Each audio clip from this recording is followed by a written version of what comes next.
Hello friends, I am Naitik Gadhvi and welcome again in the your education. So बच्चों, जिसका सब लोगों को बेसब्री से इंतजार था वैसा टॉपिक जो है कि most IMP questions for the board examination 2023। सो बच्चों, आज हम स्टार्ट करने वाले आपके चैप्टर नंबर 6, बायोलॉजी का chapter number 6, that is life processes. भाई सारे के सारे मोस्ट आईएमपी क्वेश्चंस और साथ में उसका सॉल्यूशन यानी उसका आंसर भी आपको इस वीडियो के अंदर मिलेगा। तो एंड तक वीडियो खास देखना and I give you a guarantee, अगर इतने क्वेश्चंस कर लिए एग्जाम के अंदर तो चैप्टर 6 के 6 मार्क के अंदर से शायद ही एक आध मार्क कट हो जाए।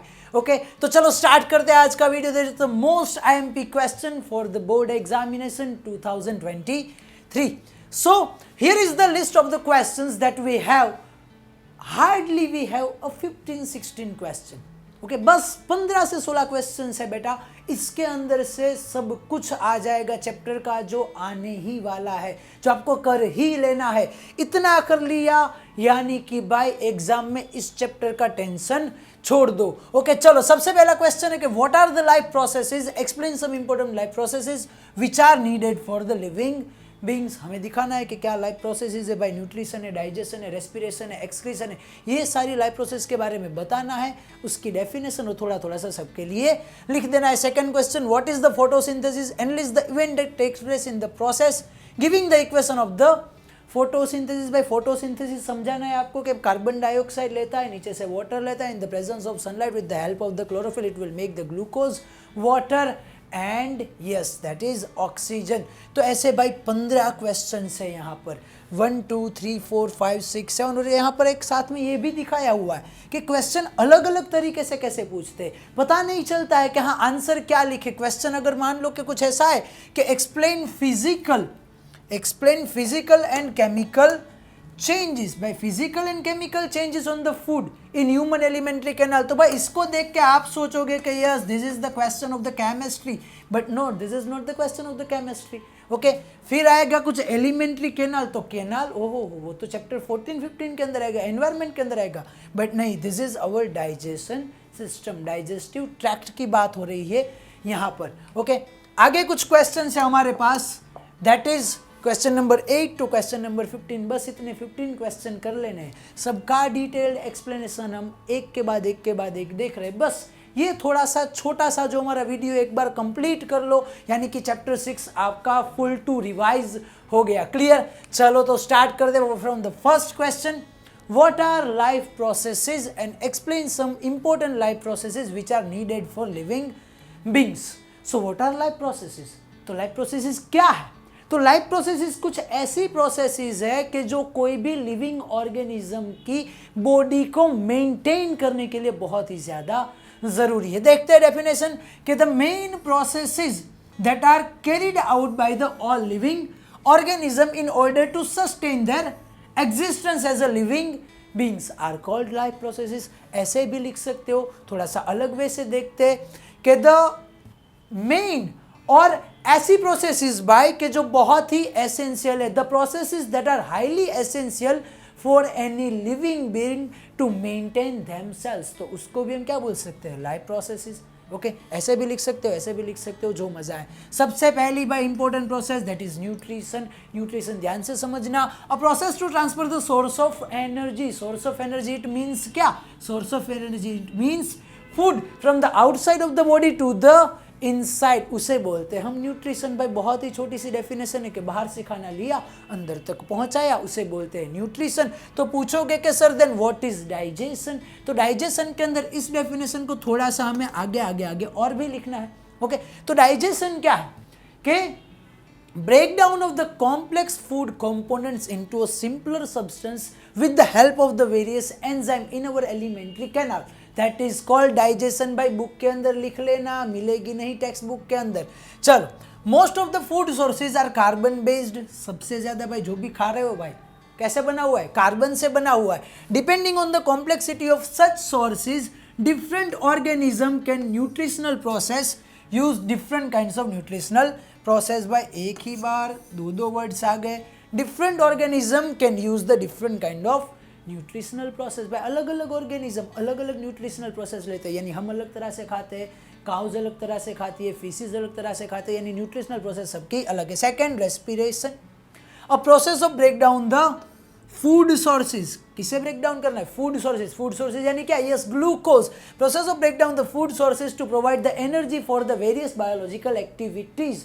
You are hearing me right now, you are holding your phone, okay, I am speaking right now, that all are the biological activities. For that biological activities we require energy, and उस energy को derive करने के लिए हमें क्या करना पड़ता है? Yes, a break down of the food sources. Food sources को क्या करना है? ब्रेक डाउन करना है. किसके लिए? बायोलॉजिकल एक्टिविटीज के लिए. उसी को क्या बोलेंगे? Respiration. Okay, by this carbon based food source is broken and converted into a uniform source of energy, that is ATP, that is adenosine triphosphate. Most of the organism use oxygen for this, that is called aerobic organisms, or we can say aerobes. Okay, यहाँ से आएगी definition aerobic respiration की. तो aerobic respiration क्या है? कि the break down of the food with the help of the oxygen और in the presence of the oxygen, that is called the aerobic respiration, and the breakdown of the food in the absence of oxygen, that is called anaerobic respiration. तो clear है भाई यहाँ तक? चलो देखते हैं आगे. Third, that is transportation. So what is transportation? Transportation क्या है? Okay, in case of a single cell organism, no specific organ for taking food, exchange of gases or removal of the waste are needed, because the entire surface of the organism is in contact with the environment. In single cell organism like amoeba, okay, they don't need any special kind of organs for the transportation of the food, because their entire surface is in contact with the environment. That's why उनके पास कोई organ होता नहीं है. But हमारे अंदर तो ऐसा नहीं चलता. In multicellular organism, all the cells may not be in direct contact with the surrounding environment, so the simple diffusion will not meet the requirement of the cells. बाय अंदर सारे के सारे सेल्स से वहाँ पर खाना कैसे पहुँचाएंगे, वहाँ ऑक्सीजन कैसे पहुँचाएंगे, क्योंकि सारे के सारे सेल एनवायरनमेंट के कांटेक्ट में तो नहीं है. सो ट्रांसपोर्टेशन कुछ ऐसा है. यहाँ से ट्रांसपोर्टेशन है भाई. Okay, so transport of food and oxygen to all the cells of body and waste is collected from the cells to excrete them. A special transportation system required. और इस ट्रांसपोर्टेशन सिस्टम के अंदर सबसे important that is our heart. उसके बाद उसका सबसे important part blood. उसकी फिर क्या आएगी बाय? वेसल्स, और साथ में थोड़ा सा हमारा लिम्फ. ओके, वेसल्स के अंदर भी तीन चीज़ आएगी, आर्टरीज, वेन्स एंड कैपिलरीज. तो इन सभी के नाम इसके अंदर हमें लिख देने. Then after excretion.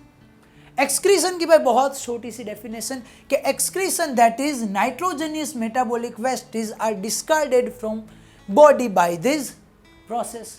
A process by which nitrogenous metabolic wastes are discarded from our body is called the excretion. Clear भाई? बहुत छोटी सी definition. Single cell organism remove the wastes by the simple diffusion from their body.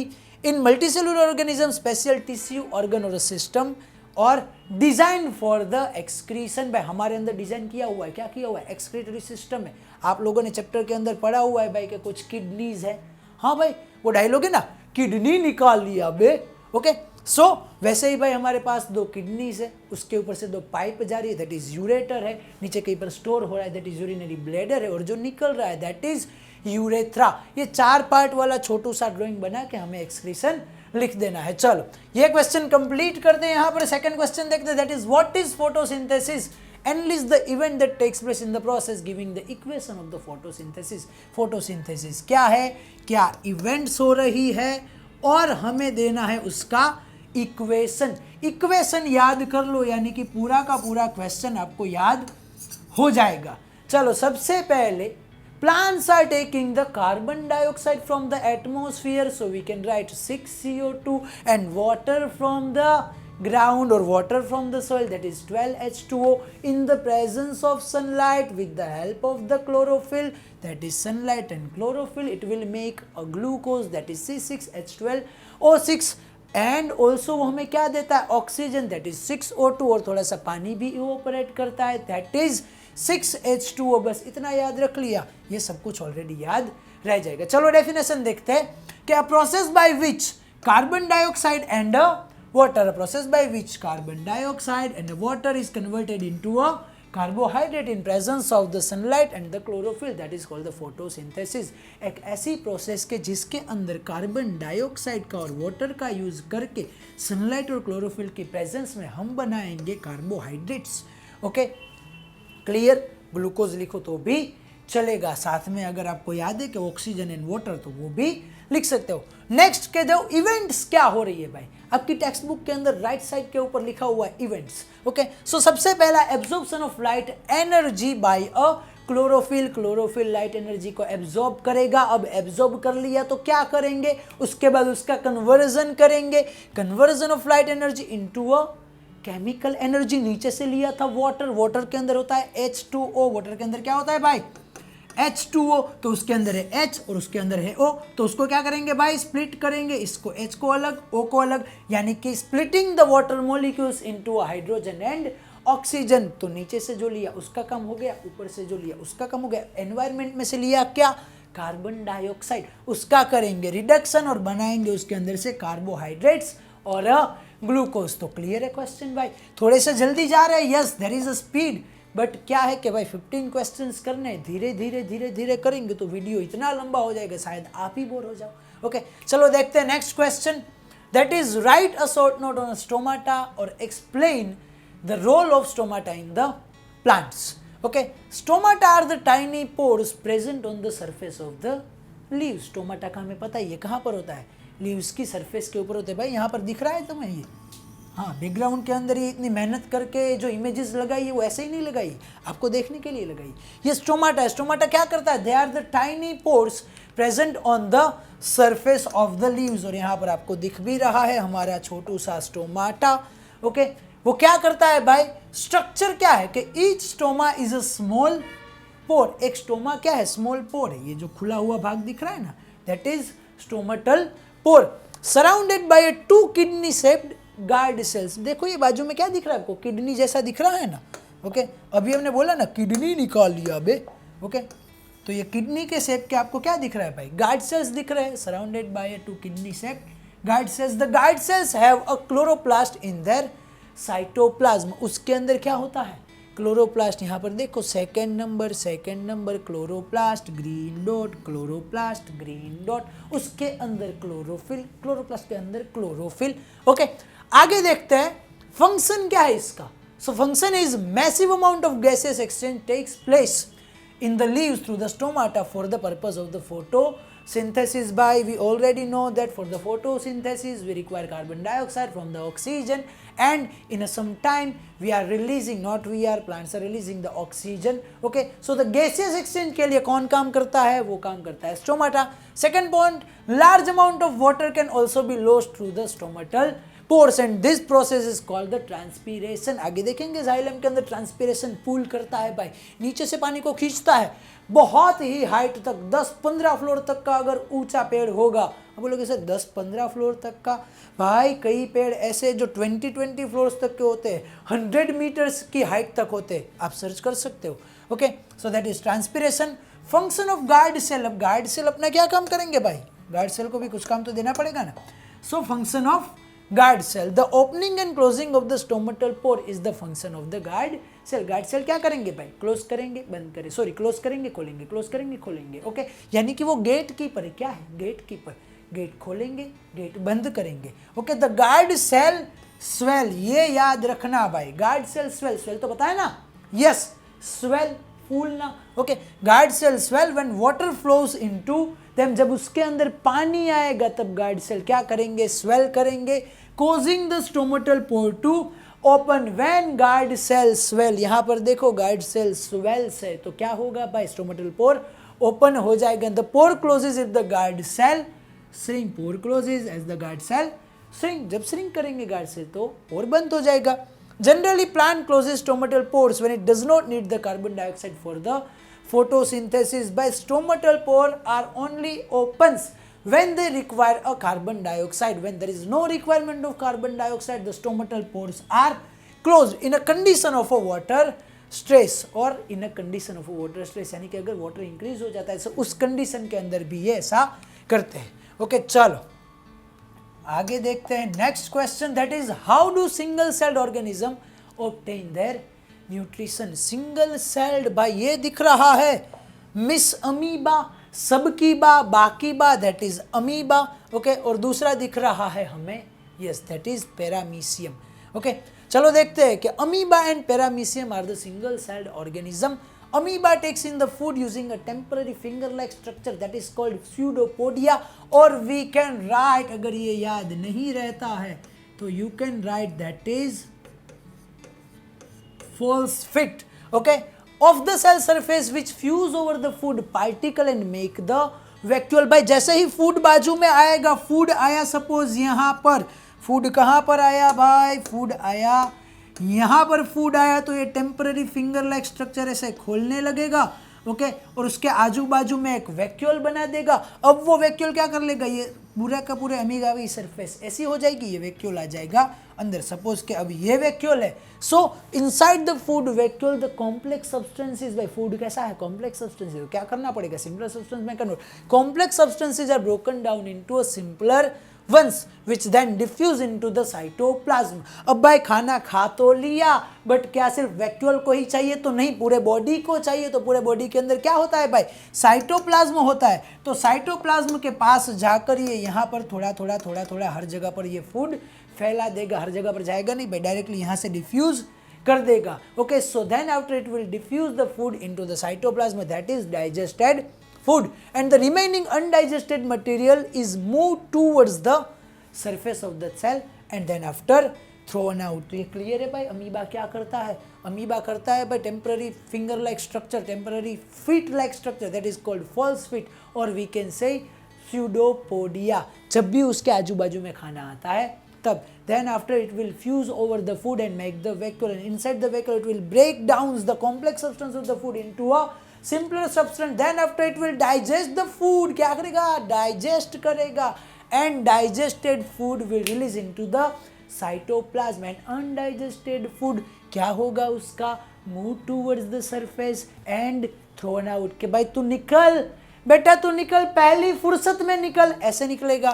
Then after in a paramecium, okay, तो paramecium के अंदर क्या होगा, देखते हैं पैरामीशियम के अंदर क्या हो रहा है। व्हाइट पेन नहीं चल रही है, हाँ भाई, ऐसा भी हो सकता है। In paramecium a unicellular animal has a definite cell shape. Definite ना याद रहे तो आप क्या लिख सकते हो भाई, that is fixed cell shape, and food is taken in a specific spot, specific spot नहीं, fix spot, okay. So by this is our paramecium. Paramecium का शेप होता है फिक्स, हमारे शूज के जैसा, शूज की जो प्रिंट होती है ना वैसा, ओके। उसकी एक स्पेसिफिक प्लेस होती है फूड लेने की, ओके, उसी जगह से लेता है। So paramecium is a fixed shape and a fixed spot for taking in the food. But अगर सर यहाँ पर फूड आ रहा है, सपोज यहाँ पर फूड आ रहा है, तो ये हमारा पैरामीशियम क्या करेगा, उसके पास हाथ तो नहीं है।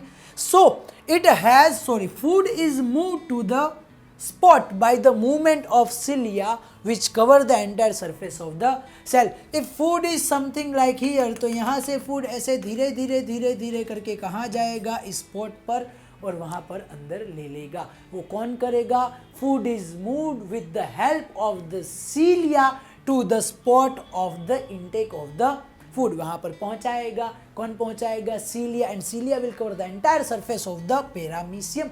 क्लियर भाई, बहुत इजी, बहुत सिंपल। देखते हैं next question, that is what happens to the food when it enters our body. सबसे इंपॉर्टेंट, सबसे खास, कुछ भी हो जाए यारा, इस क्वेश्चन को नहीं भूलना। कुछ भी हो जाए यारा, इस क्वेश्चन को नहीं भूलना कि भाई ये digestive system most important question.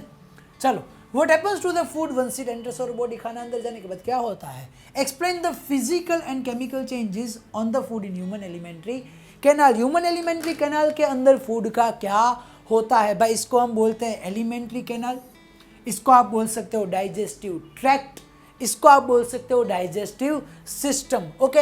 How digestion takes place in the human beings, कैसे भी क्वेश्चन हो सकता है, ओके।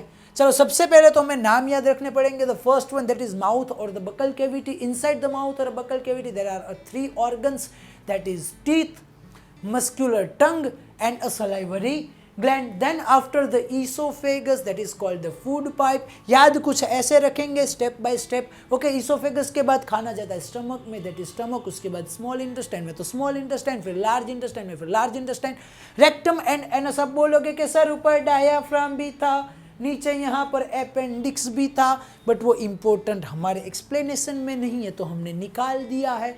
रेक्टम कुछ काम आएगा इसलिए ऐड कर दिया है. ओके, साथ में दूसरी 3 gland, that is liver, gall bladder. Gall bladder और लीवर के अंदर से भाई जाने के लिए हमारे पास कुछ डक्ट है, that is bile duct and pancreas. Okay, clear. Mouth और buccal cavity, teeth, tongue, salivary gland, oesophagus, stomach, small intestine, large intestine, rectum and anus, liver, gall bladder, pancreas and bile duct. ये याद कर ही लेना है, any how याद कर लेना है.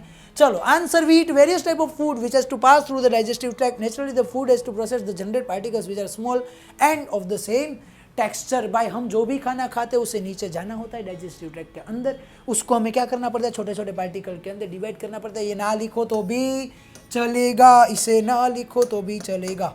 ओके, अगर इसे आप नहीं लिख रहे हो तो भी चलेगा. शुरुआत करेंगे डाइजेशन इन द माउथ के. माउथ के अंदर डाइजेशन के अंदर क्या होता है.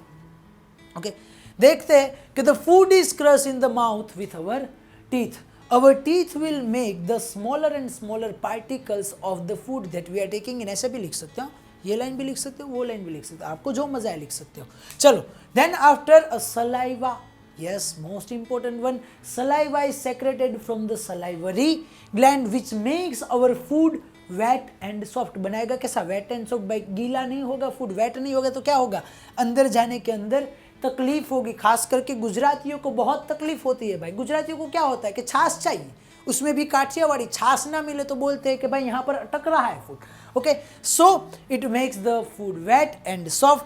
The saliva contains the enzyme called the salivary amylase. And salivary amylase will make the starch. किसको भाई कन्वर्ट करेगा, स्टार्च को. किस में कन्वर्ट करेगा, इनटू सिंपलर शुगर. ओके, कुछ ज़्यादा याद रखना नहीं है, starch into a simple sugar. Clear. चलो आगे देखते हैं कि भाई अब टंग का क्या काम है. तो भाई टंग का कुछ ऐसा काम है कि the food is mix with thoroughly with the saliva and moved in the buccal cavity by muscular tongue. Whenever we are chewing the food, okay, our tongue will help the food in mixing with the saliva thoroughly. thoroughly यानी क्या, thoroughly यानी कि भाई through out, पूरा का पूरा food saliva के साथ मिक्स हो जाए. उसके लिए काम कौन करेगा, दैट इज अवर टंग. हमारी टंग काम करेगी.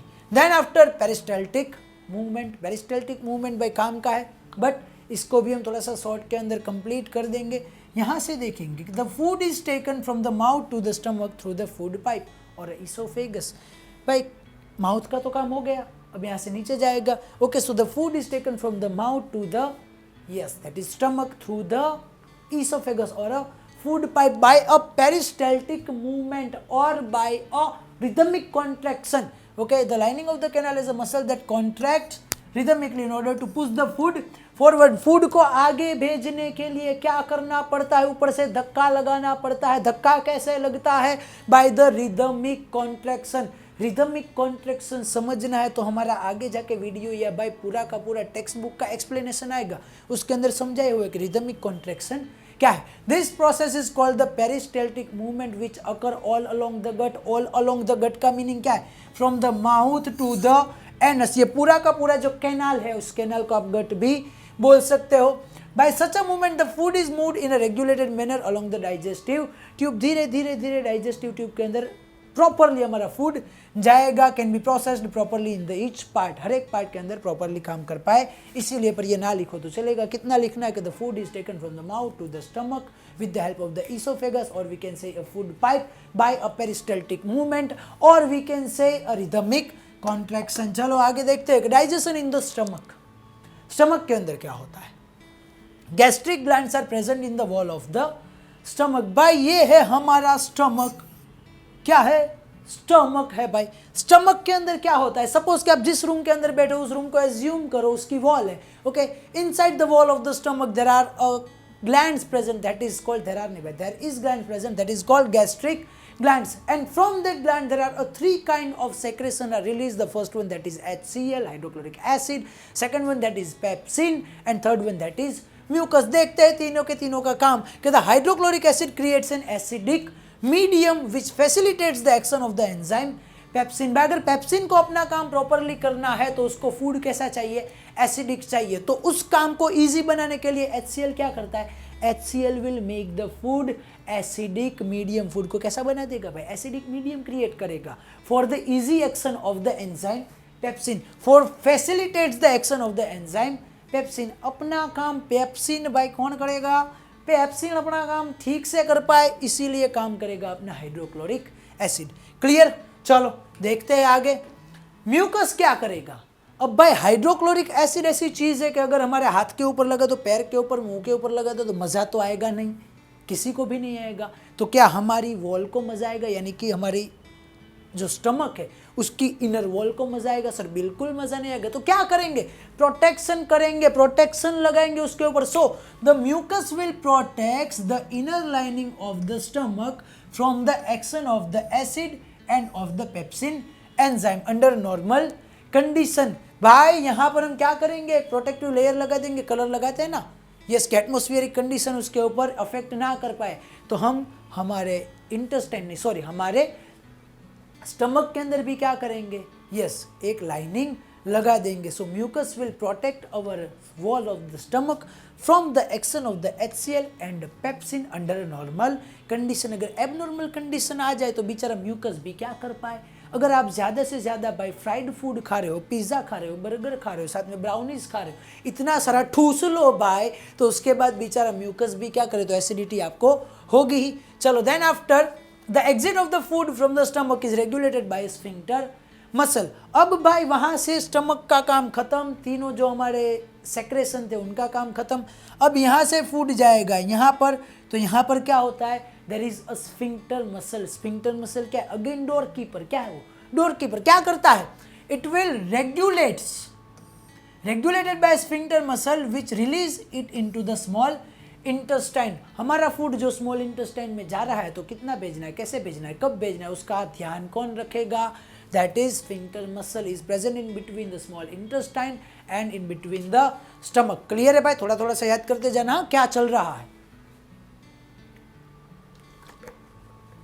Then after digestion in small intestine. तो स्मॉल इंटेस्टाइन के अंदर डाइजेशन कैसे होगा उसका देखते। स्टमक का तो देख लिया, उसके अंदर तीन चीजें सेक्रेट हो रही थी। First one that is yes hydrochloric acid, second pepsin, हाँ पेप्सिन का भी लिखना है, protein digesting enzyme that is called pepsin and mucus. अब digestion in small intestine most important one भाई, अलग से भी डाइजेशन इन स्मॉल इंटेस्टाइन पूछ सकते हैं। ओके ऐसा भी पूछ सकते हैं what is the complete site of what is the site of complete digestion of the food, तो वो भी है हमारा small intestine।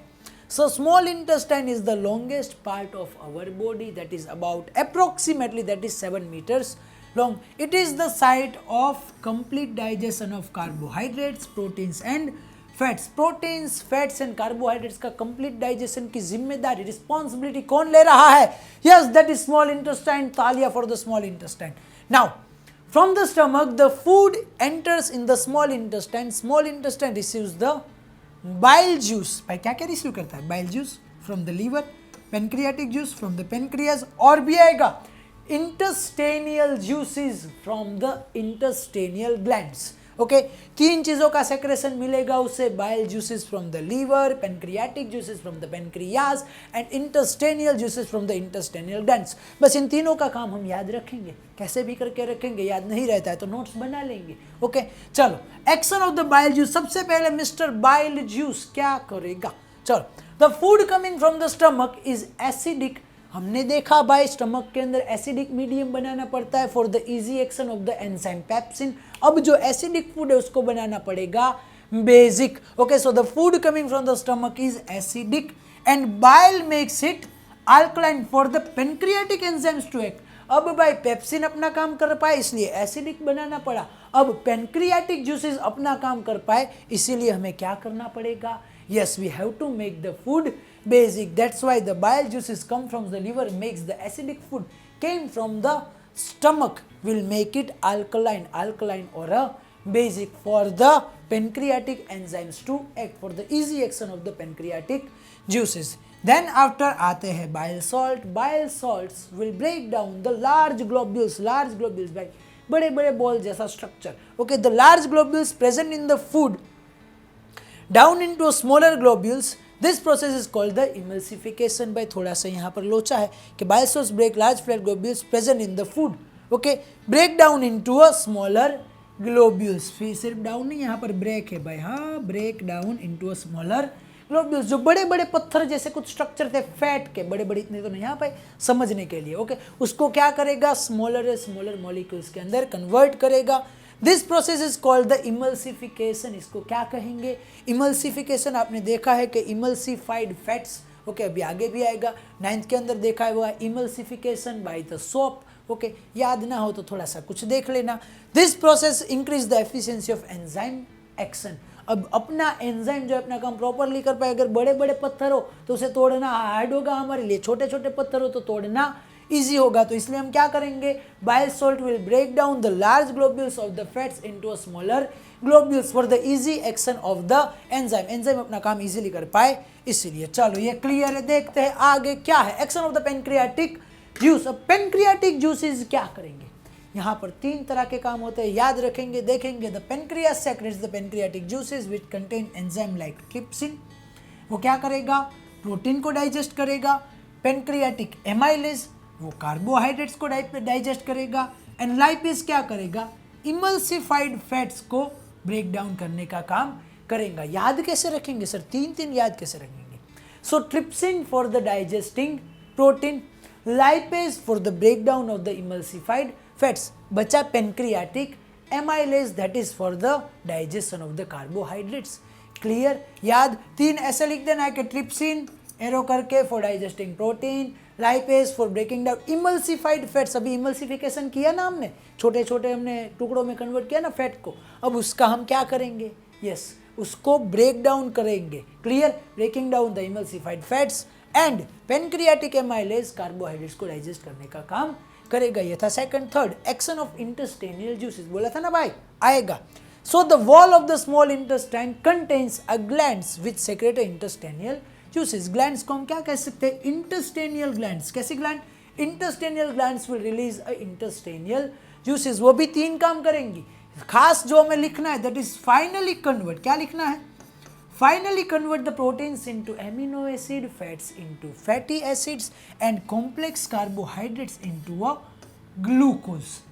याद कैसे रखेंगे, it will finally convert the proteins into, yes that is amino acid, highlight कर ही देते हैं भाई, proteins into amino acid, fats into fatty acid and complex carbohydrates into a glucose. Clear, तो यहाँ पर हुआ काम हमारा स्मॉल इंटेस्टाइन का खत्म. ओके, उसके आगे ये क्वेश्चन ही खत्म भाई.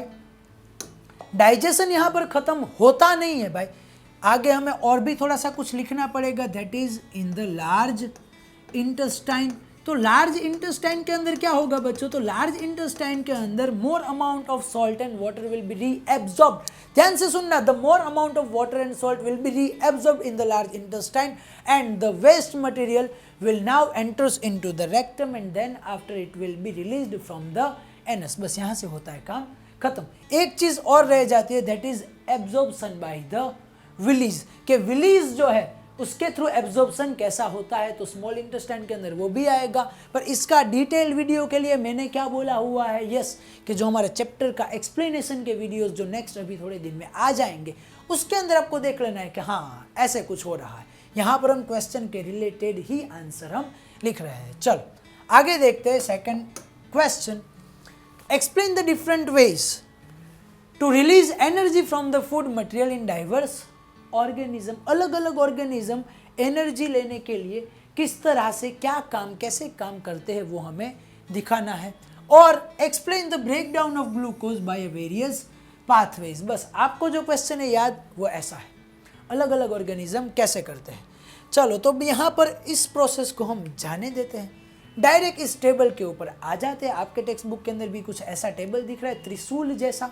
ओके, बस ये टेबल याद रह गया, जो मैं बोल रहा हूँ वो याद रह गया, यानी कि आपको ये पूरा का पूरा 4 मार्क का क्वेश्चन याद रह जाएगा. The first one that is glucose C6H12O6. Text book के अंदर हमारी कुछ ऐसा लिखा हुआ है कि the first step in all the organism is common, that is the breakdown of the glucose, breakdown of the 6 carbon molecule glucose C6H12O6 into a pyruvate, that is 3 carbon molecule inside the cytoplasm के cytoplasm के अंदर glucose का break down करेंगे, बनाएंगे pyruvate 6 carbon molecule into 3 carbon molecule. The first one that is in the absence of oxygen. Some organism breaking down the oxygen in a absent.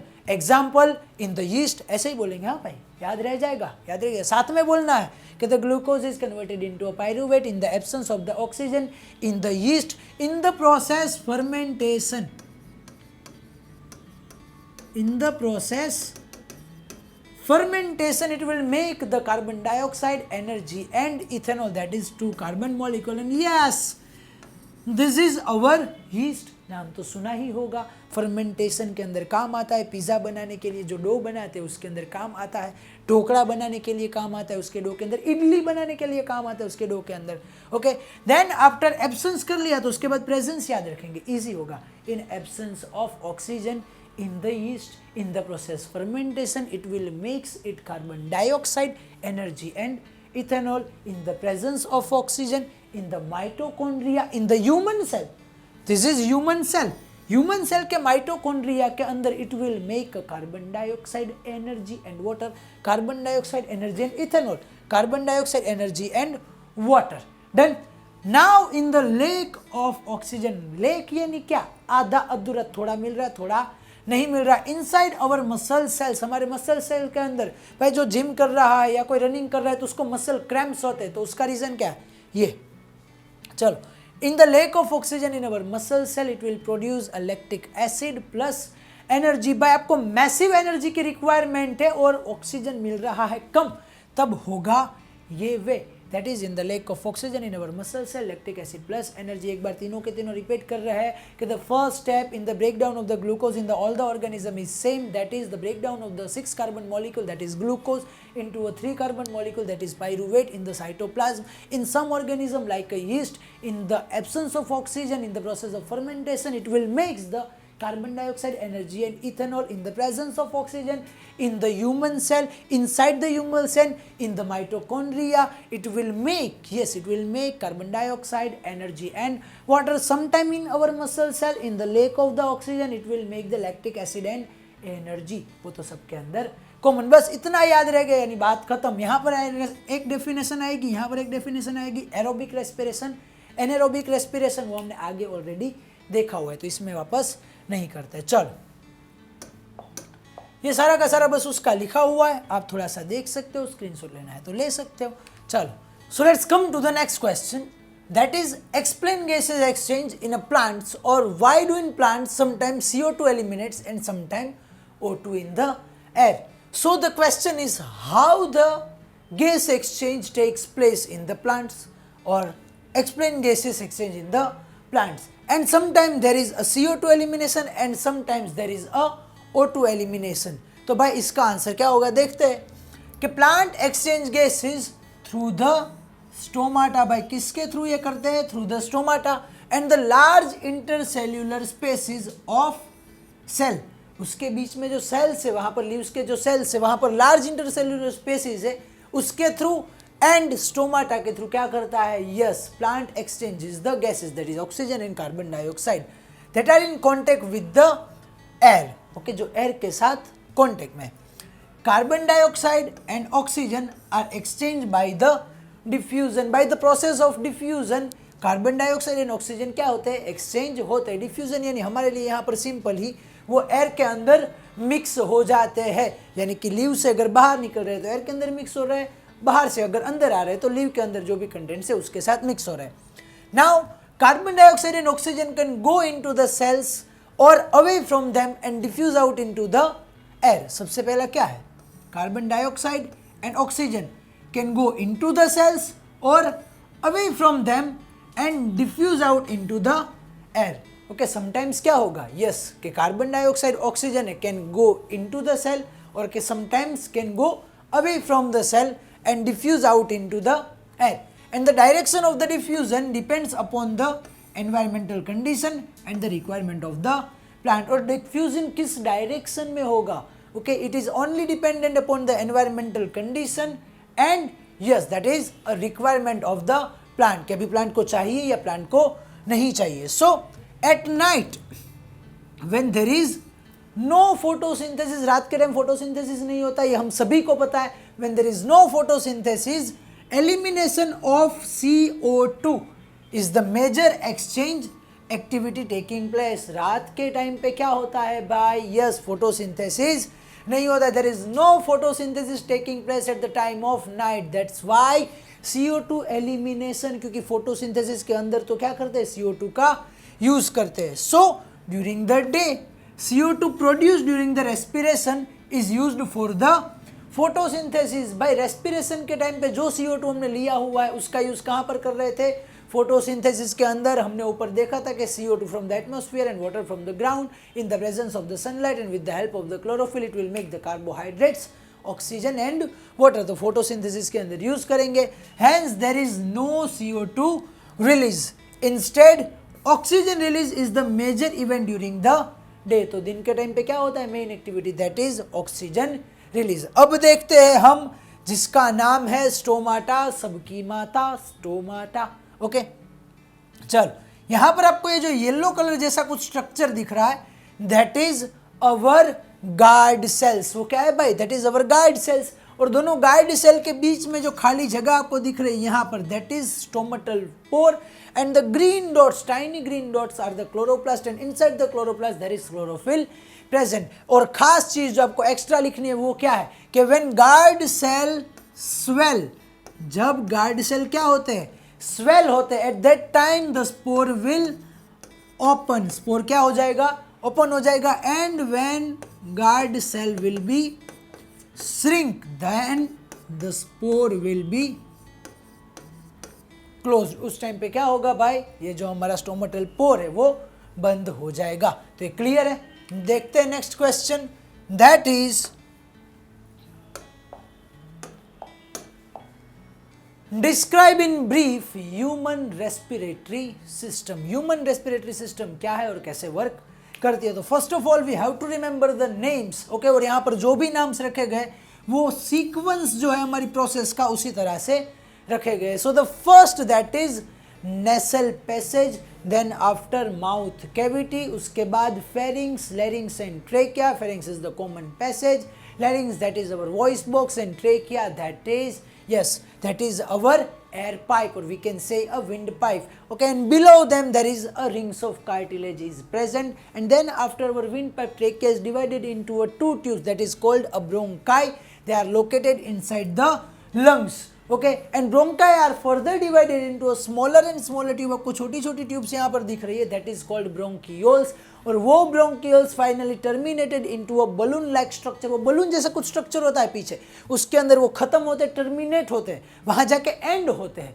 Okay. वो balloon जैसा structure है, ऐसा कुछ आपको दिख रहा है, उसे क्या कहेंगे हम, दैट इज एल्वेओलाइज। और अगर कोई एक होगा, सिंगल होगा, तो उसको कहेंगे एल्वेओलार या फिर एल्वेओलस, ओके। एंड नीचे जो है डायफ्राम जो हमारे ब्रीदिंग के अंदर काम आता है, तो ये नाम पहले याद रख लेने, that is nasal passage, mouth cavity, pharynx, larynx and trachea, then after lungs, then after rings of cartilage, sorry rings of cartilage, lungs, bronchi, bronchioles, alveoli and diaphragm. चलो देखते हैं आगे क्या है वर्किंग। भाई वर्किंग बहुत ही छोटा सा सिंपल सोबर सा है, that is the first thing that is nostrils and nasal passage. So first air is taken into the body through the nostrils। Nostrils, by air is taken into the body through the nostrils। The air passing through the nostril is filtered by the fine hairs। भाई यहाँ अंदर क्या होता है, fine hairs present होते हैं। So whatever the air that we are taking inside our body, that is filtered with the help of the air that is present in the passage of the nostrils, okay, and the passage also lined with the mucus. Lined with the mucus यानी क्या, उसके अंदर उसकी lining होती है, किसकी भाई, mucus की, which help in this process, वो फिल्टरेशन की प्रोसेस के अंदर मदद करेगा। Then after organs in the throat, organs in the throat that is pharynx, larynx and trachea, trachea it is wind pipe, form a continuous tubular passage through it air will be passes।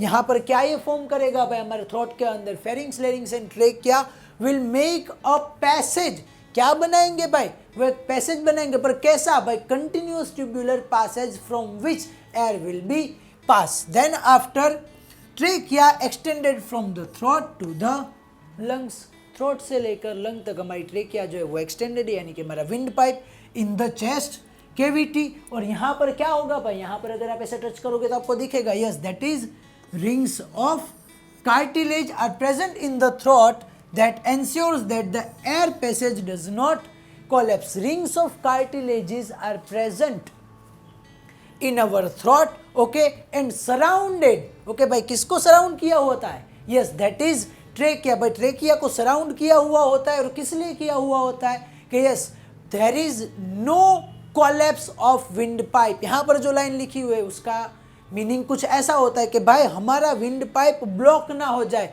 बंद ना हो जाए, it will ensures that wind passage और windpipe does not collapse, okay ऐसी बात है। चलो आगे देखते हैं lungs. One pair of lungs are located in the chest cavity, chest cavity हमारी chest cavity, there is a one pair of lungs is located inside the chest cavity. Within the lungs the passage divided into a smaller and smaller tubes। but इसके पहले हम थोड़ा सा एक और भी लिख सकते हैं, वो क्या है भाई, हमने पहले देखा था यहाँ पर कि ये जो ब्रोंकाई है, ऐसे ब्रोंकाई हो रही थी, तो ये स्टेप लिखे उससे पहले हम क्या लिख सकते हैं, yes that is our trachea will divided into a two tubes that is called the bronchi, and that bronchi will be divided into a smaller and smaller tubes that is called bronchioles, and that bronchioles finally terminated into the balloon like structure that is called alveoli, and एक अगर alveoli होगा उसको हम बोल सकते हैं alveolus। clear? then the wall of the alveoli contain extensive network of the blood vessels। अभी हमने ऊपर देखा कि इसकी वॉल के आजू बाजू में क्या होगा, extensive network of the blood vessels, blood vessel का एक एक्सटेंसिव नेटवर्क प्रेजेंट होगा। The alveoli provide a surface where the exchange of gases can takes place, और alveoli क्या प्रोवाइड करेगा, it will provide the surface area for the exchange of the gases। तो ये भाई clear, और जितना भी मैंने हाईलाइट किया हुआ है वो ऐसी चीज़ है कि भाई इतना आप देख लेते हो तो आपको पूरा का पूरा क्वेश्चन दिमाग के अंदर आ जाता है, आंसर दिमाग के अंदर आ जाता है। चलो next question, that is right short notes on the breathing in human. Human being के अंदर ब्रीदिंग कैसे होता है उसकी शॉर्ट नोट लिखो। तो हमें पता है कि यस दो ही चीज होती है, breathing in and breathing out. चलो breathing in human, when we breathe in, जब हम ब्रीद इन करते हैं तब क्या होता है, when we breathe in we lift our ribs and flatten our diaphragm. When we breathe in we lift our ribs, हमारी रिब को क्या करते हैं, लिफ्ट करते हैं, एंड फ्लैटन आवर डायफ्राम, और हमारा जो डायफ्राम है यहाँ नीचे वो इनहेलेशन के टाइम क्या होता है, नीचे की साइड देख जाता है। देखो ये फ्लैट लग रहा है और ये थोड़ा सा आपको कर्व जैसा लग रहा है, okay. So whenever we are breathing in we lift our ribs up and flatten our diaphragm. As a result the chest cavity becomes larger. Chest cavity कैसी बन जाती है, लार्ज बन जाती है, छाती क्या हो जाती है, फूल जाती है भाई छाती, okay. Because of this air is sucked into the lungs, and जो ही एक्शन हो रही है उसकी वजह से क्या होगा, yes there is air sucked into our lungs and fills the expanded alveoli. हमें पता ही है कि लंग्स के अंदर लास्ट में क्या प्रेजेंट होता है, दैट इज एल्वेओलाई। तो हमने हमारी चेस्ट कैविटी को लार्जर किया तो क्या होगा कि हमारे एल्वेओलाइज भी क्या होंगे, एक्सपांड होंगे, and whatever the air that is sucked by our lungs that will be fills in the expanded alveoli. Then after alveoli provide a surface area for exchange of gases. Gases का exchange का कम कौन करता है, alveoli ही तो करते हैं। चलो अब कैसे करता है देखते हैं कि the blood brings carbon dioxide from the rest of the body and release into the alveoli. Blood brings the carbon dioxide from the all of the organs of our body and it will release into the alveoli. Alveoli के अंदर release कर देगा और वहां से जो carbon dioxide होगा वहां से बाहर चला जाएगा, and the oxygen in the alveolar, okay. और अब एल्वेओलार एयर के अंदर जो ऑक्सीजन होगा that will be taken up by the blood. अब वो ब्लड जो हमारा है वो क्या करेगा भाई, ऑक्सीजन को ले लेगा, कार्बन डाइऑक्साइड को बाहर जाने देगा, taken up by the blood in the alveolar blood vessels, जो एल्वियोलार की ब्लड वेसल्स है वो उसे ले लेगी। आजू बाजू में जो आपको ब्लड वेसल्स दिख रही है, ओके, ये ब्लड वेसल्स क्या करेगी, yes that will take up the oxygen and carbon dioxide वहां से बाहर निकाल देगी। Now diaphragm pulled up and ribs move down. अब diaphragm pull up and ribs move down, okay, as a result the chest cavity becomes smaller. Chest cavity क्या बन जाएगी, small बन जाएगी। Because of this air is expelled, expelled यानी कि release, expelled यानी कि हम निकाल देंगे, expelled from the lungs into the atmosphere, lungs के अंदर से निकाल देंगे और कहाँ जाने देंगे, एटमोस्फियर के अंदर जाने देंगे। Then during the breathing cycle when air is taken in and let out the lungs always contain a residual volume. Whenever we are taking in air inside our lungs and taking out, or sorry, breathe out the air outside the lungs, okay, we always have some residual volume. यहाँ पर कुछ residual volume, कुछ extra volume होता ही है of air. किसका लिए भाई, air के लिए. So that there is a sufficient time for oxygen to be absorbed and carbon dioxide to be released. और ये residual volume हमने क्यों रखा हुआ है, there is main two reason for oxygen to be absorbed and carbon dioxide to be released, okay. तो ये था भाई हमारा ब्रीथिंग इन ह्यूमन, कि हम एक बार अंदर लेते एक बार बाहर छोड़ते, कैसे लेते क्या होता है आपने देख लिया। चलो देखते हैं नेक्स्ट टॉपिक और हमारा next question, that is alveoli of the lungs. भाई हमने देख ही लिया है, बस एक आध दो चीज ऐसी है कि जो आपको शायद ना पता हो। Fine smaller bronchioles terminate in the balloon-like structure in the lungs are called the alveoli. ये हमने ऑलरेडी देख लिया हुआ है कि fine smaller bronchioles that are made by a bronchi, that are separated by a bronchi. bronchi के अंदर से जो bronchioles भाई अलग हुए, सेपरेट हुए, वो अल्टीमेटली टर्मिनेट किस में होंगे, बलून लाइक स्ट्रक्चर के अंदर। उस बलून लाइक स्ट्रक्चर को हम क्या कहेंगे, that is alveoli. The alveoli provide a large surface for exchange of respiratory gases. Alveoli provide the surface area like the villi in the small intestine. Okay, villi food absorb करते थे और ये किसे absorb करेगा, gases को। और दो ही gases का काम है हमें, ऑक्सीजन का एंड कार्बन डाइऑक्साइड का।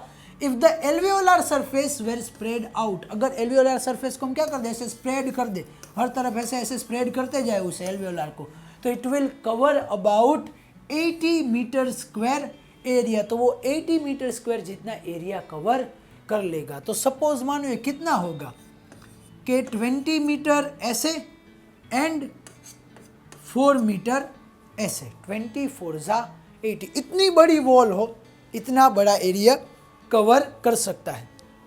Because of this it provides a large and efficient surface for the exchange. और इतनी बड़ा इसका सरफेस एरिया, इसी की वजह से क्या होता है, it provides a large and efficient surface for the exchange.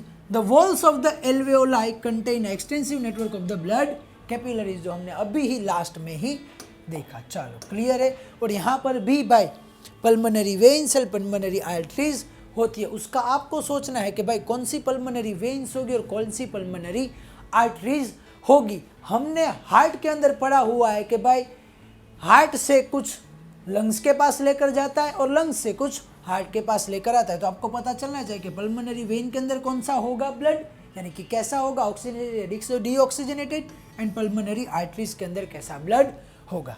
चलो देखते हैं हमारा next question, that is write about the blood and what are the features for an effective transport system. Write about the blood, कि blood क्या है, blood कैसा है, blood क्या करता है। Okay, write about the features for the effective transport system. चलो, blood is a red colour fluid connective tissue. Blood क्या है, that is red coloured fluid connective tissue. It consists of a fluid medium that is called plasma in which cells are suspended. It consists of a fluid medium, as you can see here, that is a liquid like part, that is our fluid medium, that is called plasma, and some of the cells that are by white blood cells, यहाँ पर आपको red blood cells, और ये जो दिख रहा है that is platelets. Okay, ये सारे के सारे cells क्या होते हैं, they are suspended into the plasma. Blood cells are RBC, red blood corpuscles, you can say erythrocytes.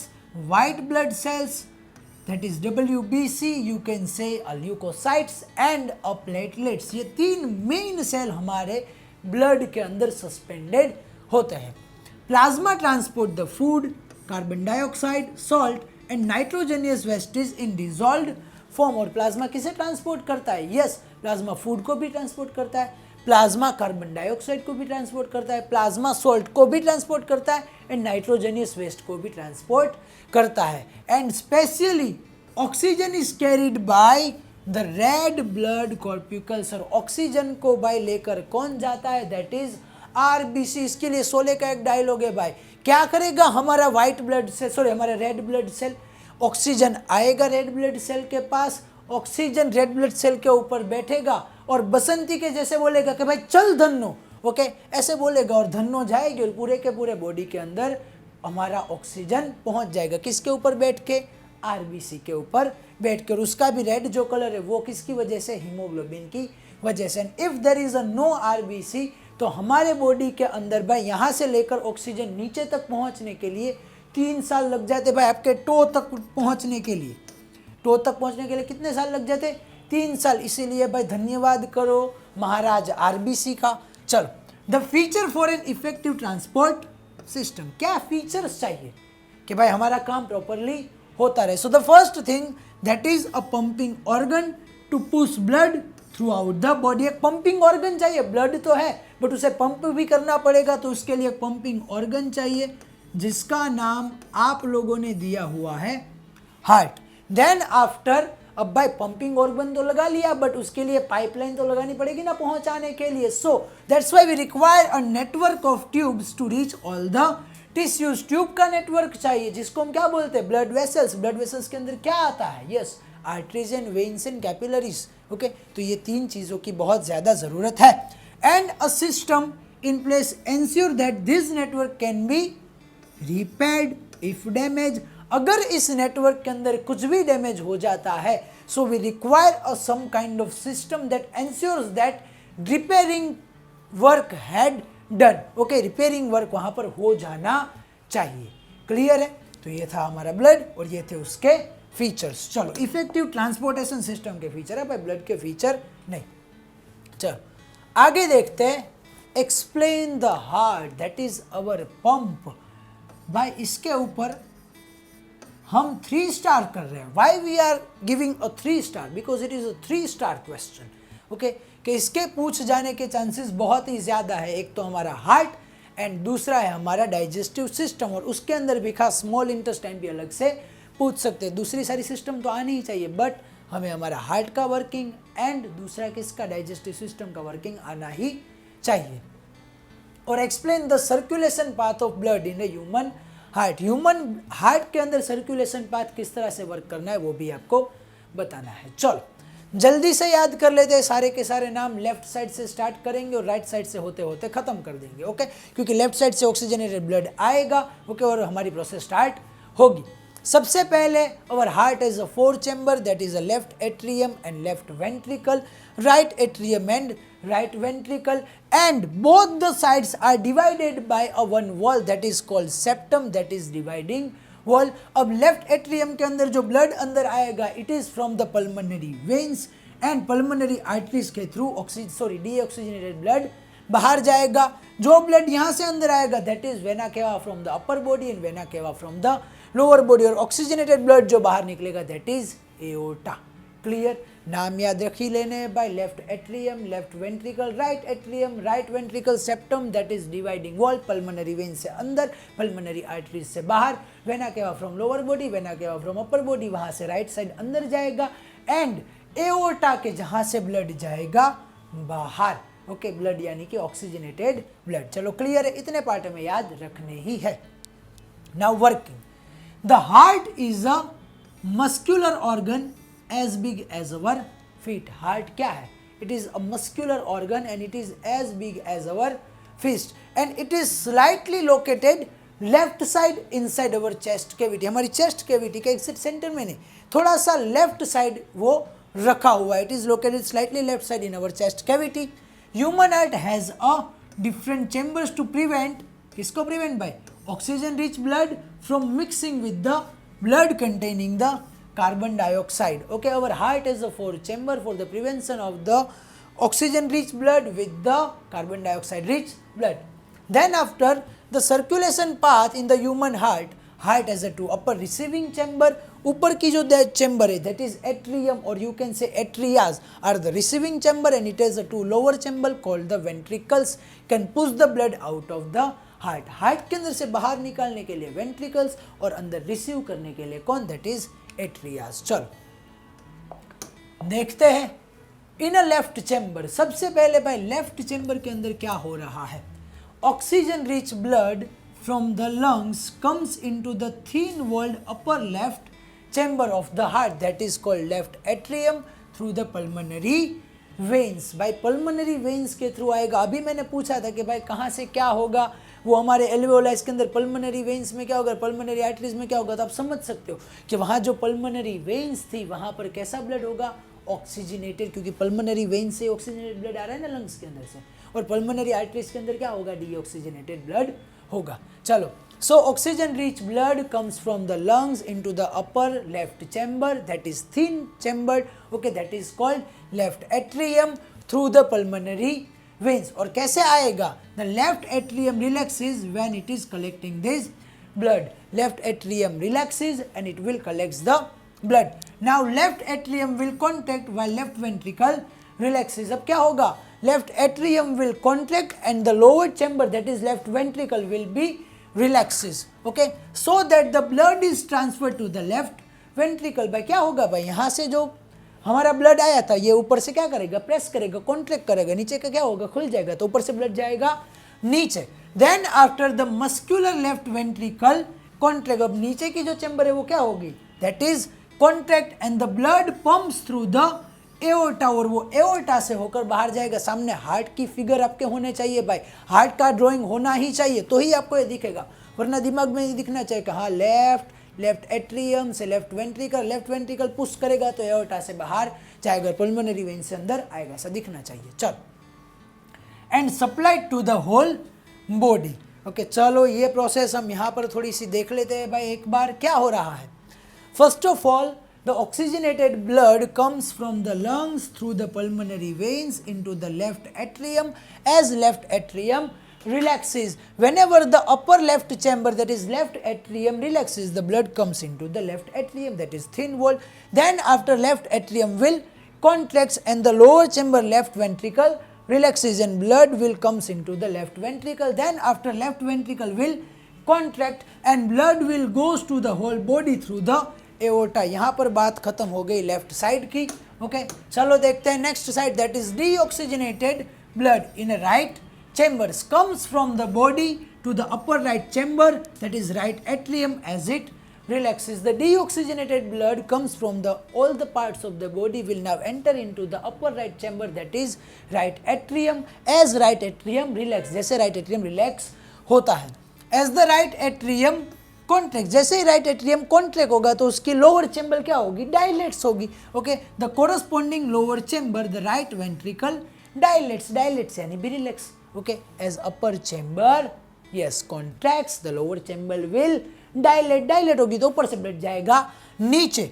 This transfer deoxygenated blood to the right ventricle के अंदर आ जाएगा, which in turn pumps through the pulmonary arteries, और वहां से भाई वो क्या करेगा, it will contract and it will pump through the pulmonary arteries to the lungs for the oxygenation।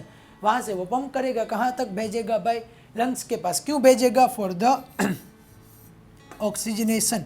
Valves ensure that blood does not flow back towards when the atria and ventricles contract and there is a valve present in between the chambers के बीच में यहाँ पर valves present होते हैं, और ये valves क्या काम करते हैं भाई, okay, that valves will ensure that blood does not flow backwards when the atria or ventricles contract. Whenever the atrias and ventricles are contracting or relaxes, okay, valves ensure that, valves ध्यान रखेंगे, किसका ध्यान रखेंगे, valves ensure that blood does not flow back, वो वापस जाए नहीं। चलो since ventricles have a pump blood into the various organs, अब ventricle को क्या करना है, नीचे के चैम्बर पुश करना है, उसे कॉन्ट्रैक्ट होकर पूरे के पूरे बॉडी के अंदर ब्लड पहुंचाना है। That's why they have a thicker muscular wall than the atria do. Atria की जो वॉल थी उसके कंपैरिजन में इसकी वॉल कैसी होगी, थिक होगी। क्यों थिक होगी, because ventricle has to push the blood to different organs of the body, that's why उनकी वॉल कैसी होगी, थिक होगी और एट्रिया की कैसी होगी, उनकी थिन होगी, क्योंकि उसे तो बस क्या करना है भाई, रिसीव ही करना है, नीचे ही भेजना है। क्लियर। चलो, तो ये था कुछ हमारा वर्किंग, किसका वर्किंग था भाई, तो ये था हमारा वर्किंग ह्यूमन हार्ट का। डायग्राम कर ही लेना, एक बार, दो बार, तीन बार डायग्राम ड्रॉ कर ही लेना है।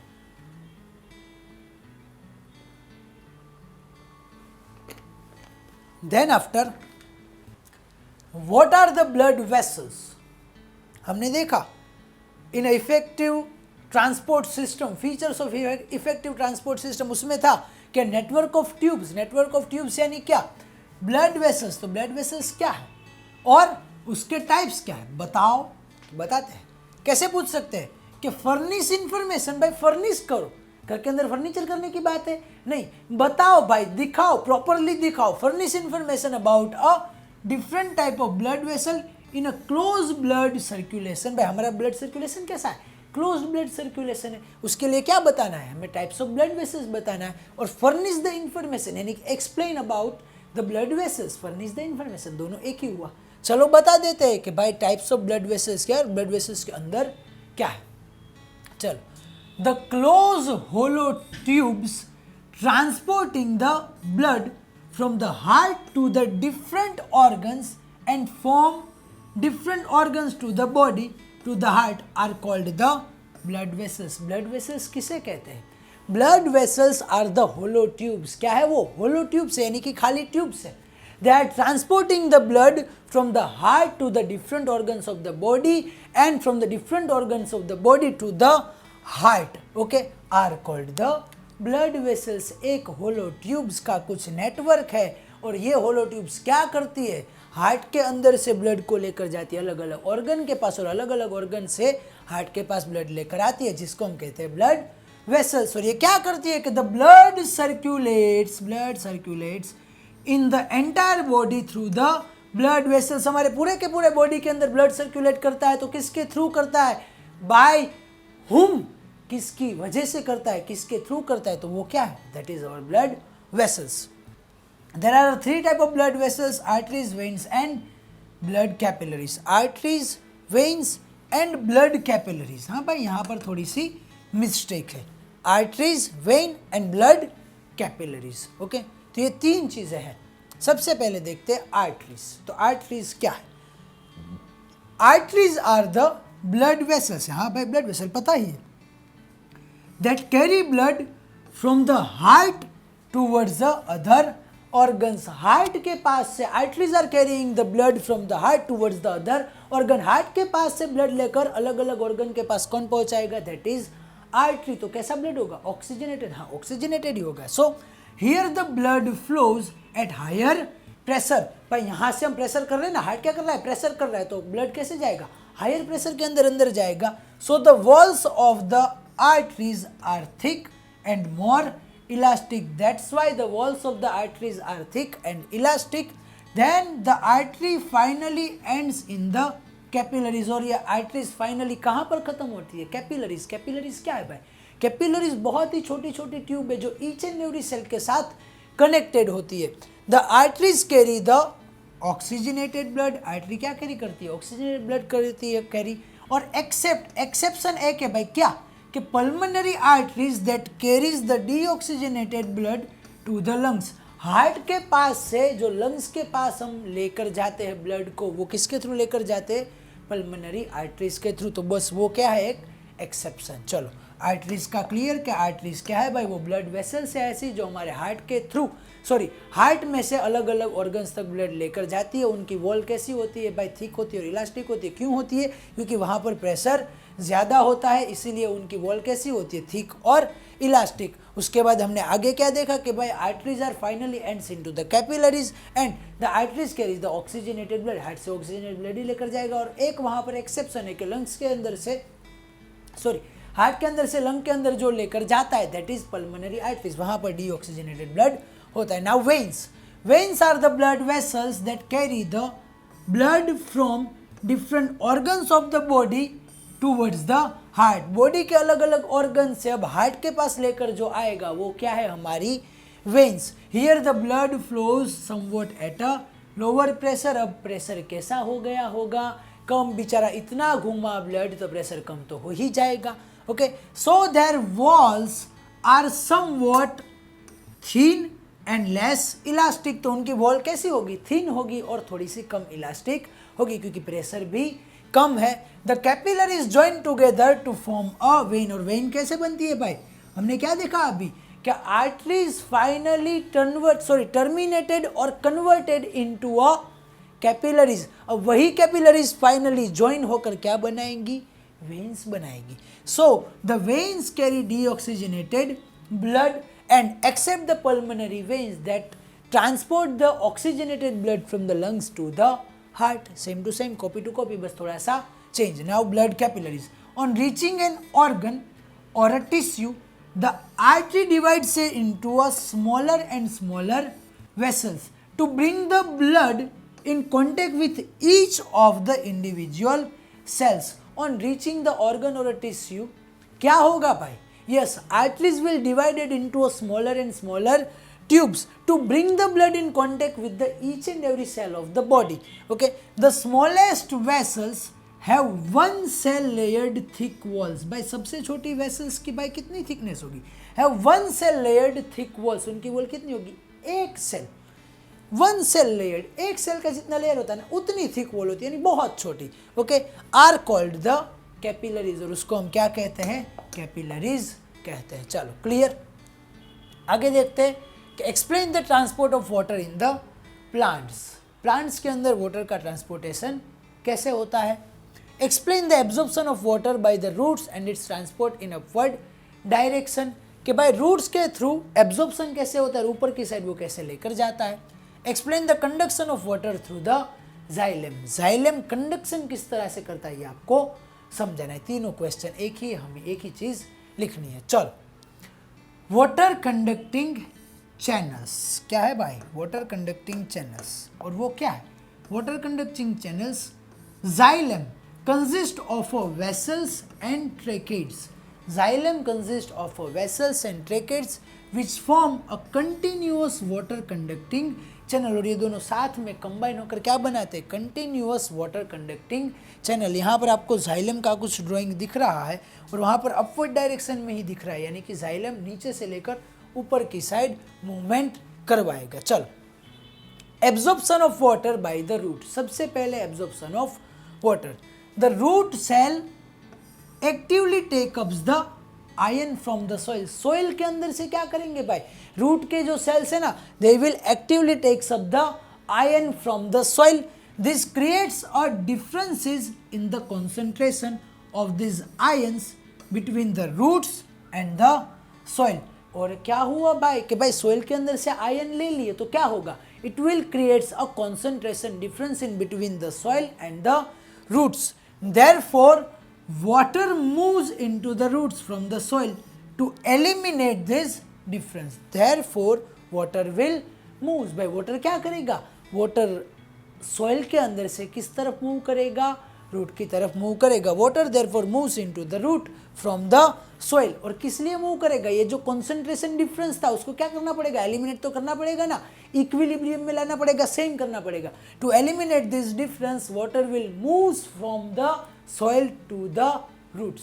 ओके, चलो आगे देखते हैं कि भाई अब मुंह तो हो लिया, पानी अंदर तो आ गया रूट के अंदर, अब क्या करेगा भाई? हमें तो इतनी हाइट तक जाना है. सो कॉलम ऑफ वाटर, उसके बाद क्या बनेगा? वाटर की कॉलम. कॉलम तो पता है ना, ऐसे रो ऐसे कॉलम. कॉलम बनानी है वाटर की, यानी कि वाटर का एक ऐसा पाइप बना है सीधा, ऐसा समझो ना, वाटर का कॉलम बनाना है. चलो, to eliminate this concentration difference between the soil and the root, the steady movement of water into the root creates a column of water. water की column कैसे बनती है भाई? To eliminate this concentration between the root and the soil, water will slowly move towards the upward direction. ऊपर की direction में water move करेगा और इसी से क्या बनेगा? column of water. क्लियर है भाई? चलो आगे देखते हैं. और भाई ना समझ में आए तो एक दो बार रिपीट आप कर सकते हो. Next, conduction of water by the root pressure. भाई पानी अंदर ले लिया बाय द कॉन्सेंट्रेशन डिफरेंस, उसी कॉन्सेंट्रेशन डिफरेंस की वजह से पानी धीरे धीरे धीरे ऊपर की साइड मूव कर रहा था, तो बन गया वाटर कॉलम। ओके, अब conduction of water by a root pressure, अब कुछ रूट प्रेशर करेंगे और वाटर ऊपर जाएगा। Due to the absorption of water by the root cell, a pressure is generated to push the water in the xylem element. By due to the absorption of water by the root, अब जो root ने absorb किया, किसको किया, water को absorb किया, इसकी वजह से क्या हुआ कि pressure is generated to push the water in the xylem element. Xylem element के अंदर क्या करेगा, वो वाटर को पुश करेगा। कौन करेगा, प्रेशर करेगा। प्रेशर किसकी वजह से हुआ, बाय के एब्जॉर्प्शन ऑफ वाटर की वजह से प्रेशर हुआ। This pressure is insufficient to move the water over heights of plant. But ये बेचारे छोटू छोटू से रूट, इत्तू इत्तू से रूट क्या कर रहे थे, they are making the pressure, but this pressure is not enough. किस लिए इनफ नहीं था, to move the water towards the such a great height, इतनी हाइट तक पहुंचाने के लिए प्रेशर इनफ नहीं था। So plants are use the another strategy to move the water in xylem upward to the highest point of the plant body. Plant body, भाई plant तो कितने बड़े होते हैं, 3 फ्लोर 4 फ्लोर 5 फ्लोर 10 फ्लोर तक ऊंचे प्लांट होते, तो उस हाइट तक पहुंचाने के लिए ये काम बनेगा नहीं, तो क्या काम आएगा। चलो, तो जो मेन एंड इंपॉर्टेंट है that is conduction of water by the transpiration pull. Transpiration pull के थ्रू वाटर अब ऊपर जाएगा। द लॉस ऑफ वाटर, पहले तो ट्रांसपीरेशन की definition, the loss of water in the form of vapour from the aerial parts of the plant is known as a transpiration. क्या by के the loss of water किस फॉर्म में, in the form of vapour. भाई जो leaves होते हैं ना, लीव्स के अंदर स्टोमाटा होते हैं, हमने देखा ना सबकी माता स्टोमाटा, स्टोमाटा के थ्रू क्या होता है भाई, गैस तो एक्सचेंज होता है, बट कई बार वेपर भी जनरेट वहां से ऊपर चली जाती है, वेपर भी अंदर से निकल जाती है। So the loss of water in the form of vapour, कहाँ से, from the aerial parts of the plant, यानी कि प्लांट के ऊपर की साइड जो पार्ट्स है वहां से, from the aerial parts of the plant is known as the transpiration. The loss of water in the form of vapour from the aerial parts of the plant is known as the transpiration. चलो, the water which is lost through the सबकी माता stomata, अब यहाँ से पानी हो गया गायब, लॉस हो गया, तो उसकी भरपाई भी करनी पड़ेगी ना भाई, चुकाना भी पड़ेगा ना, यहाँ से गया तो वापस देना भी पड़ेगा। So the water which is lost through the stomata is replaced by the water from the xylem. अब जाइलम के अंदर जो पानी था वो पानी क्या करेगा, रिप्लेस करेगा किस वाटर को, जो वाटर उड़ गया है। So the water which is lost through the stomata it is replaced by the water from the xylem vessels in the leaf. Leaf के अंदर वो पानी वापस जाएगा, पर कैसे जाएगा देखते हैं। Evaporation of water molecules from the cells of the leaf creates a suction. वो क्या करते हैं भाई, सक्शन करते। इवोपरेशन हो गया यानी कि यहाँ से एयर चली गई, तो क्या होगा भाई, वो क्या क्रिएट करेगा, सक्शन। आप करते हो ना सक, तो आप क्या करो, यहाँ से जो एयर है ना उसे अंदर ले रहे हो। ओके, तो यहाँ पर क्या हुआ, जो वाटर था वो तो ऊपर चला गया, उसकी वजह से क्या हुआ, सक्शन क्रिएट हुआ, which pulls the water from the xylem cells of the root. Root के जो जाइलम सेल्स थे वहां से वो वाटर को क्या करेगा, ऊपर खींचेगा। कौन, इवोपरेशन की वजह से जो पानी उड़ गया और वहां पर जो प्रेशर जनरेट हुआ वो। During the day when the stomata are open, day के टाइम पे स्टोमाटा ओपन होते हैं ना भाई, पता है ना। यस, क्यों क्या होता है ओपन, क्योंकि फोटोसिंथेसिस हो रहा है, इसलिए during the day stomata are open. The transpiration pull, ये याद रखना, the transpiration pull becomes the major driving force in the movement of water in the xylem. Xylem के अंदर वाटर की मूवमेंट के लिए मेजर ड्राइविंग फोर्स क्या होता है, that is transpiration pull. Transpiration pull की वजह से ही जाइलम के अंदर से पानी ऊपर एरियल पार्ट्स तक पहुंचता है। And at night effect of root pressure, और रात के टाइम पे पानी तो चाहिए, अब वहां पर स्टोमाटा ओपन तो होंगे नहीं, इवोपरेशन तो होगा नहीं। So at the night root pressure is necessary for the flow of water. उस टाइम पे रूट प्रेशर बेचारा जितना भी दम लगा सकता था उतना दम लगाकर ऊपर तक पानी पहुंचाएगा। The transpiration help in absorption and upward movement of water. Transpiration क्या करता है, it will help in the absorption of water and for the upward movement of the water, and minerals dissolved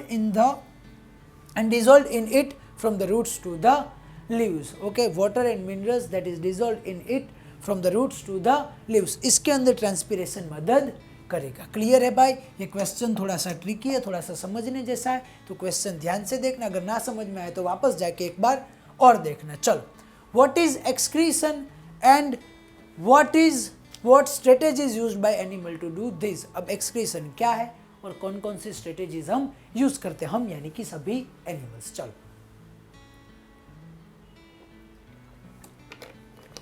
so the biological process, what is excretion. कुछ ऐसी biological process. क्यों biological? क्योंकि वो एक जीव के अंदर हो रही है, एक ऑर्गेनिज्म के अंदर हो रही है, इसलिए the biological process involve in the removal of harmful nitrogenous metabolic wastes. एक ऐसी बायोलॉजिकल प्रोसेस के जिसके अंदर क्या हो रहा है, the biological process involve in the removal of the harmful nitrogenous metabolic wastes from our body is called excretion. इसको क्या बोलते हैं? एक्सक्रीशन. एक ऐसी बायोलॉजिकल प्रोसेस के जिसके अंदर हार्मफुल नाइट्रोजेनियस मेटाबॉलिक वेस्टिस को बाहर निकालने का काम हो रहा है, उसको बोलेंगे excretion. Various metabolic activities in animal body generate this nitrogenous waste materials. हमारे अंदर अलग अलग मेटाबॉलिक एक्टिविटीज हो रही है, हमारे अंदर डाइजेशन हो रहा है, रेस्पिरेशन हो रहा है, वहाँ पर अलग अलग नाइट्रोजेनियस वेस्ट मटेरियल्स प्रोड्यूस हो रहे हैं, which should be excreted out, और जिसे बाहर निकालना. एक्सक्रीटेड आउट यानी बाहर निकालना बहुत ज़रूरी है. Different organism use the varied strategies. सबकी स्ट्रेटेजीज कैसी होती है? अलग अलग. यहाँ पर हमारे लिए दो ही है सिर्फ. एक तो ह्यूमन बींग कैसे करता है, और सिंगल सेल्यूलर ऑर्गेनिज्म यानी कि सबकी बा, अमीबा, सबकी माता, स्टोमाटा. ओके, चलो. Many unicellular organism remove the waste by simple diffusion. बहुत सारे यूनिसेल्यूलर ऑर्गेनिज्म क्या करते हैं? They are removing the waste by the simple diffusion from their body surface into the surrounding water. Like amoeba. Amoeba का आप example दे सकते हो भाई, क्या कह सकते हो? In a single cellular organism like amoeba, they don't have a specialized organ for taking in food, for the removal of the waste material and for the exchange of gas, because their entire surface is in contact with the environment, so they will simply diffuse the waste material from their body to the surrounding. और यहाँ पर क्या है? water. तो ये हो गया excretion इनके अंदर. But complex multicellular organism like human beings, इसमें ऐसा हो सकता नहीं है. Complex multicellular animals use a specialised excretory organs. हमारे पास स्पेशलाइज्ड एक्सक्रीटरी ऑर्गन्स होते हैं to perform this specific task. और हमारे पास क्या है? यस, हमारे पास है किडनी. क्या है भाई? किडनी निकाल लिया बे. ओके, हमारे पास क्या है भाई? किडनी है. तो उसकी वजह से उसकी सिस्टम में भी आगे देख ही रहे कि क्या हो रहा है, कैसे हो रहा है. चल, बस नाम लिया किडनी का और किडनी हाजिर. Okay, explain the excretory system of a human being or explain the excretory organs in the human beings. by human being के अंदर excretory system समझाओ या फिर excretory organs समझाओ. कुछ याद रहे या ना रहे, चार चीज़ें याद रहनी चाहिए. that is a pair of kidneys. pair of kidneys by left kidney, right kidney याद रखने की ज़रूरत नहीं है. then after a pair of ureters यानी कि ये जो pipes वहाँ से निकल रही है वो. देन आफ्टर यूरिनरी ब्लैडर के जहाँ पर यूरिन स्टोर हो रहा है, एंड यूरिथ्रा जहाँ से यूरिन बाहर निकल रहा है. उसके बाद भाई आपको वेना केवा याद रह रहा है, एओर्टा याद रह रहा है, आपको left renal artery and left renal vein याद रह रहा है. उसको याद रखो अगर रहता है तो, वरना चार चीज़ें याद रहनी चाहिए. There are the four main parts, four main components of our urinary system or our excretory system, that is a pair of kidneys, pair of ureters, urinary bladder and the urethra. चलो देखते हैं process. The excretory system of a human beings includes a pair of kidneys, pair of ureters, a urinary bladder and a urethra. सबसे पहले mister kidney, Mrs kidney, miss kidney. Miss kidney क्या करती है? In human being, a pair of kidneys are located in the abdomen. A pair of kidneys are located in the abdomen. ये भाई हमारा abdomen हुआ. कहाँ पर?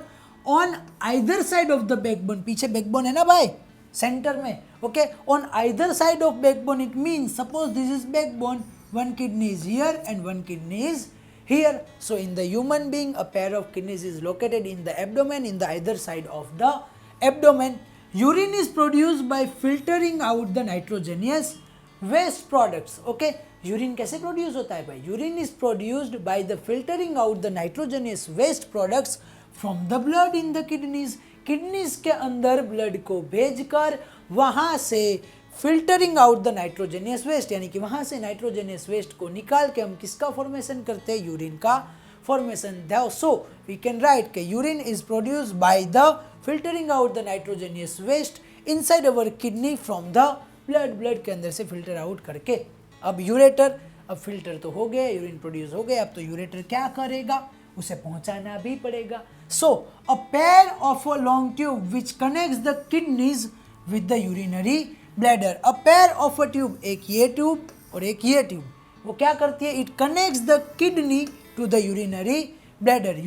Urine produce in the kidneys pass to a urinary bladder through the ureters. Whatever the urine is produced in the kidneys, that will pass through the ureter to the urinary bladder. urinary bladder तक जाएगा. Now urinary bladder वो क्या है भाई? Yes, this urinary bladder is a muscular bag. It is a bag like structure, but which kind of bag? Yes, that is muscular bag for a storing urine. urine store करने के लिए काम आता है, जिसकी कैपेसिटी भाई सबकी बहुत कम है. हर एक लेक्चर के बाद sir washroom, ma'am washroom. Okay, so urinary bladder, that is a muscular bag and for the storing of the urine is temporarily stored in it until the pressure of the expanded bladder leads to the urge to pass it out through the urethra. The urine is stored inside the urinary bladder. कब तक? Until the pressure of the expanded bladder, जब तक हमारा जो expanded bladder यानी कि फूला हुआ bladder, until the pressure of the expanded bladder leads to the urge of the pass it through the urethra. जब तक उसे अंदर से इतनी इच्छा नहीं होती, इतनी इच्छा नहीं होती किसकी भाई? कि यूरेथ्रा से बाहर निकल जाए, तब तक वो यूरिन वहाँ पर स्टोर होगा. Then after urethra, a urethra that is passage extending from the urinary bladder and opening to the outside of the body. ये क्या है? It is passage extending from the urinary bladder and opening outside the body, और वो body के बाहर की side उसका opening होता है. And then after urine is excreted through the it, और यूरेथ्रा के थ्रू ही यूरिन वहाँ से बाहर निकल जाता है. तो भाई ये था हमारा एक्सक्रीटरी सिस्टम ह्यूमन बींग्स का. अब देखते हैं हमारा last topic, that are differences. चलो, difference aerobic respiration and anaerobic respiration. O2 is used in the process. Aerobic respiration के अंदर ऑक्सीजन का यूज होता है, एनारोबिक के अंदर ऑक्सीजन का यूज नहीं होता है. At the end of the process carbon dioxide and water are produce. Carbon dioxide and water produce हो रहे हैं. And at the end of the process medium of plant origin, अगर प्लांट ओरिजिन मीडियम होगा तो ethanol और carbon dioxide produce होगा, और अगर मीडियम कैसा होगा? एनिमल ओरिजिन होगा, तो वहाँ पर लैक्टिक एसिड प्रोड्यूस होगा. Okay, in aerobic respiration complete oxidation of the glucose and molecules occur. वहाँ पर क्या होगा? ग्लूकोज मॉलिक्यूल का कंप्लीट ऑक्सीडेशन होगा, in which the 1 mole glucose on oxidation release much greater energy. भाई पूरा याद रहे या ना रहे, it will produce a much greater energy. और वहाँ पर क्या होगा? It will produce a comparatively low energy. Then after there are 2 phases of aerobic respiration. Aerobic respiration के अंदर 2 फेज होते हैं. फर्स्ट फेज क्या होता है? ग्लूकोज का कन्वर्जन किसमें? पायरूवेट के अंदर. कहाँ पर होता है? That is inside the cytoplasm. और सेकंड फेज के अंदर क्या होता है भाई? वो साइटोप्लाज्म के अंदर से भाई जो कन्वर्ट हुआ है वो इनसाइड द माइटोकॉन्ड्रिया. माइटोकॉन्ड्रिया के अंदर क्या होगा? O2 के प्रेजेंस के अंदर वापस उसका ऑक्सीडेशन होगा. The second phase occurs in the mitochondria and it utilise the O2. Clear? यहाँ पर सिर्फ एक ही फेज होता है, एनारोबिक रेस्पिरेशन है, इसीलिए it occurs in the cytoplasm, it occurs entirely in the absence of O2. यहाँ पर O2 के प्रेजेंस में सेकंड फेज होगा इनसाइड द माइटोकॉन्ड्रिया, और यहाँ पर O2 के एब्सेंस में सारी की सारी प्रोसेस एक ही फेज के अंदर हो जाएगी. चलो, second, xylem and phloem. Water and minerals are transported through the xylem. Only food, specially carbohydrate, it sucrose translocated. Okay, और वहाँ पर क्या होता है? कार्बोहाइड्रेट एंड सुक्रोज वहाँ से ट्रांसलोकेटेड, नॉट ट्रांसपोर्टेड. एक जगह से दूसरी जगह पर उसे पहुँचा रहा है, translocated. The transpiration pull becomes the major driving force for the transport in xylem. हमने देखा ना, water conducting tube xylem, okay, तो वहाँ पर ट्रांसपिरेशन पुल जो है वही क्या है, that is main force. And osmotic pressure is responsible for translocation in the phloem, और फ्लोएम के अंदर ट्रांसलोकेशन के लिए क्या होता है, yes that is osmotic pressure. Generally ATP is not used for the transport of material in xylem, ATP का कोई यूज करते नहीं है, एडिनोसाइन ट्राइफॉस्फेट का एनर्जी की कोई जरूरत नहीं है, बिकॉज ट्रांसपिरेशन पुल से हमारा काम हो रहा है। Phloem tissue use the ATP for the translocation of food material, food material जो लीव्स बनाते वहां से अलग अलग जगह पर पहुंचाने के लिए ट्रांसलोकेशन के लिए क्या चाहिए, एटीपी का यूज करना पड़ेगा, एनर्जी चाहिए। Vessels and tracheids are involve in the transport, यहाँ पर देखा था हमने vessels and tracheids combine to form a xylem, okay, तो उन दोनों का यूज होगा। और यहाँ पर sieve tubes and companion cells are involve in the translocation, यहाँ पर सीव ट्यूब्स और क्या होता है, कंपेनियन सेल्स। क्लियर है, चलो next, alveoli and the nephrons, alveoli is present in the lungs and nephrons are present in the kidneys, दोनों ही filtration unit ही है, okay, it is a structural and functional unit of a lungs, it is a structural and functional unit of a kidney. Alveoli are the balloon like structure at the terminal region of the bronchioles, bronchioles के last end region, terminal region के अंदर balloon like structure होता है, वो क्या है हमारा alveoli। And nephrons are long coiled tube like structure having a Bowman's capsule at the tip, ये क्या है, long coiled tube like structure है जिसके starting में क्या होता है, Bowman's capsule. The alveoli provide a surface area for exchange of gases and the filtration of blood for removing of the nitrogenous waste takes place inside the nephron units. The walls of the alveoli contain an extensive network of the blood vessels, extensive network of blood vessels होता है, and a cluster of blood capillaries associated with the Bowman's capsule. Bowman capsule के साथ क्या होती है भाई, बहुत सारी blood capillaries associated यानी क्या, कि उसके साथ जुड़ी हुई होती है। Called the glomerulus, उसको क्या बोलते हैं, glomerulus, and a tubular part of a nephron is surrounded by a network of blood capillaries, और उसका जो ट्यूब्यूलर पार्ट है उसके आजू बाजू में ब्लड कैपिलरीज होती है। क्लियर है भाई, तो ये था हमारा छोटा सा एक्सप्लेनेशन। देखते हैं आगे, ventricles and atria, atria and ventricles हमने देखा था, okay. The two upper chamber are called the atrias and the two lower chambers of the heart are called the ventricles. They are relatively thin walled, atria की wall thin होती है क्योंकि उसे blood receive ही करना है, इसको blood push करना है, इसलिए उसकी वॉल कैसी होती है, थिक वॉल होती है।